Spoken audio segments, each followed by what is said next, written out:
Ik zing nooit in het Hollands, dat kan elke verstaan. Het is nog rustig aan het begin van de joen en alle t-shirts zijn nog keurig gewoon. Maar dat wordt het net lang meer. De meeste bezoekers vinden de nieuwe regels maneerd. Het is pure flauwekul, hoor. Uiteindelijk met een beetje trok in. Krijgen ze ouderwets. Hoppakee, dat je een t-shirtje pakken en hoppakee, die kant weer op. Ja, dat is de fijn, hoop ik dat.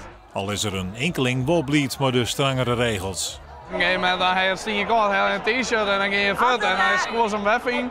En op een gegeven moment dan heb je een t-shirt, nog een t-shirt gaat, scoort zijn bef in. De mag net meer met afsquadde t-shirts touwtjes sprong worden, omdat er heel iets meer ongemakken gebeuren. Dan willen ze bij de EHBO om uit te praten. Die mensen touwtjes springen die ben meestal net meer heel stabiel. Dus ja, dan hier wel in protte wenkbrauwen en lipmiepen en verstoekingen. Als je protte drank kwam, hadden we net meer precies altijd even goed wat je doet. Hoor.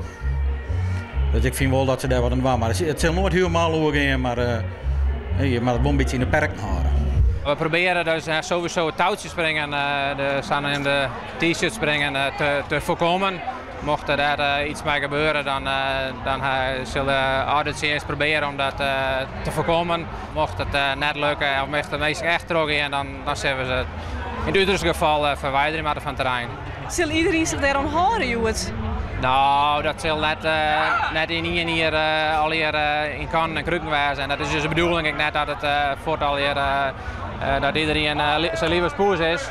Maar we willen toch proberen om een beetje toch te handhaven dat het net zo gek is als de oude hier. Het t-shirt scoren, ja, dat maakt ze zelf weten. Daarom hebben wij het overal aan, zodat ze net bij ons t-shirt kennen. Maar voor mij hoeft dat net. Nou, het touwspringen, nou ja, dat snap ik op zich, want het is best wel gevaarlijk. Maar dat maakt net dat de charme er van gaat. Want de meesten hebben toch een bepaald beeld van een veenhoop. Nou ja, en dat is toch het touwspringen, het t-shirt scoren. Die heeft er een beetje bij.